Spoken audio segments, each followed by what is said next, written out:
Welcome to the third section of this course. In this section, we're going to be taking a look at some practical solutions for problems that you'll likely encounter when working with protocols in your own code. We'll start off by taking a look at type erasers and how they can be used to solve problems like not being able to use protocols with associated types as actual types, as well as working around the fact that protocols don't conform to themselves. We'll then go on to looking at how some generic code with protocols can be simplified through the use of closures. Then we'll take a look at how you can override operator conformances in classes. And then we'll be taking a look at a way to use a protocol tag in order to cheapen typecasts in certain situations. Then we'll take a look at two workarounds you can use in order to work around the current lack of conditional conformance, which of course is coming in Swift 4. And then finally, we'll be looking at how you can use protocols in order to allow extensions to introduce placeholders. So as said, in this first video, we're going to be taking a look at type erasers. Specifically, we'll be looking at how type erasers can be used in order to work around both not being able to use protocols with associated types as actual types, and the fact that protocols do not conform to themselves. So what is a type eraser exactly? Well, it's a type that wraps a given instance and erases one or more specific details about the concrete type of that instance. And we generally use them with protocols in order to erase the concrete type itself of the given protocol conforming instance. So let's take a look at two examples where we can use type erasers to solve common problems when working with protocols.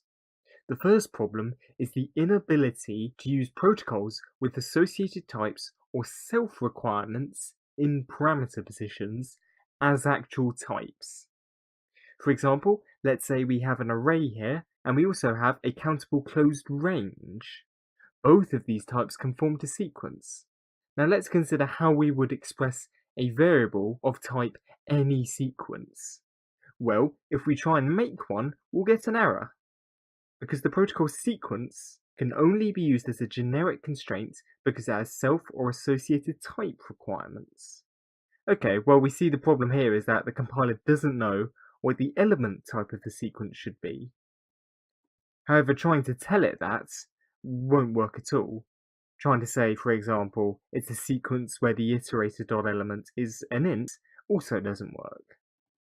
As it turns out, the standard library solves this problem for us by providing any sequence, which is a type erased wrapper that can represent any given sequence with a specific element type, in this case a sequence where the element is of type ints, and therefore all we have to do is wrap up our array and range in any sequence, and then we can assign this to our variable. And then, for example, we can use a for loop over that because any sequence is itself a sequence. So we can solve this problem by using a type eraser. Now let's see how we could build a type eraser for our own protocol. You can see here we have a protocol P with an associated type foo, which is constrained to being an integer. It has a property requirement foo of type foo, and it must be gettable and settable. It also has a method do something. So to create a type eraser, you want to follow a general pattern. You want to create a box that wraps an instance of some type that conforms to P. You want to make the box itself conform to P, and then you want to make that box forward requirements onto the underlying P conforming instance. So this is an example of how we could implement any P. So a box that can represent any P conforming instance with a given type used to satisfy the foo associated type. You can see here we're using a generic placeholder in order to realize the foo associated type. So in order to give callers a way of specifying this type. So let's dive in by taking a look at exactly how we went about implementing this. Let's start with the initializer. Because we can only ever use P as a generic constraint, we've done just that. We've introduced a new generic placeholder called base, and we've constrained that to P. Additionally, we also need to constrain that base's foo associated type is equivalent to the generic placeholder foo here. Now, because P has associated type requirements, we cannot, for example, store the instance directly in the type eraser and then forward requirements onto it. However, one neat thing we can do is use closures in order to achieve a similar effect. So what we do is, you can see here, we store functions in the type eraser for each requirement of the protocol. So you can see for the property requirements, we're storing both a getter and a setter for foo, and we're also storing a function that forwards on to base's doSomething methods. And because the setter of foo mutates base, we need to make a mutable copy of base. And the fact that closures capture base means all of these closures are referring to the same instance of base. So the state of base will be consistent across all of them. So now that we're storing the various functions for the requirements in the type eraser, we then just have to implement P, so we need to conform to it, and then implement its requirements. So you can see we've implemented foo as a computed property, which just forwards on to both the getter and the setter. And you can see with doSomething, we've just implemented it as a method which forwards onto it. So hopefully that's not too bad.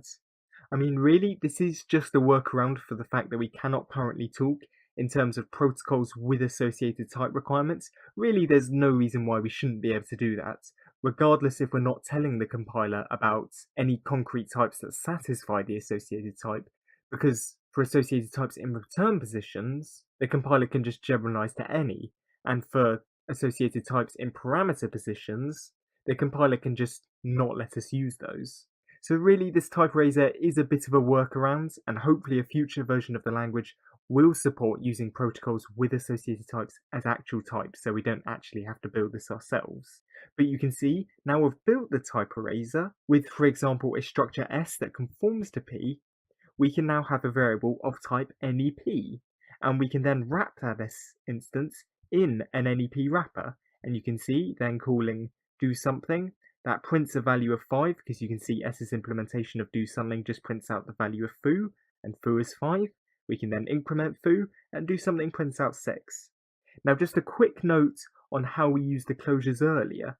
You can see with the assignment to doSomething, we wrapped the call to base.doSomething in a closure. This is important because it ensures that all the closures are capturing the same instance. However, if we hadn't wrapped this in the closure, if we had just assigned directly, now the doSomething closure has its own base instance, which is independent of the base instance being captured by the other two closures. This means that when it comes to this, the output of doSomething will be unaffected by any changes in foo, so it would output 5 on both calls. So therefore you need to be careful when the given base is mutable. Obviously, if the base isn't mutable, then this is perfectly safe, because there's no change in state to notice in the first place. But if it is mutable, you need to ensure that you're using closure capture for all the given closures stored. So that's how we can use type erasers as a workaround for not being able to talk in terms of protocols with associated types. Now let's take a look at another problem type erasers can solve, namely using protocols as types that conform to themselves. So as covered in the previous section, protocols do not conform to themselves. So for example, the hasFoo protocol here is not a type that conforms to itself. Therefore, if we consider a protocol doSomething, which has an associated type concrete hasFoo that's constrained to hasFoo, we cannot satisfy concrete hasFoo with the type hasFoo itself, such as is the case here. The compiler will give us an error saying it does not conform to the protocol. But really, there's no real reason why this shouldn't be possible. hasFoo only has instance requirements, and as stated in the last section, the case of protocols with requirements where they're only instance requirements, i.e. no static requirements, is a case where protocols conforming to themselves makes perfect sense. However, the language currently doesn't let us do this. It's still just a general ban on protocols conforming to themselves. So how do we solve this? How do we make a workaround for this? Well, we can use a type eraser, because a type eraser is a concrete type, and we can make that conform to hasFoo.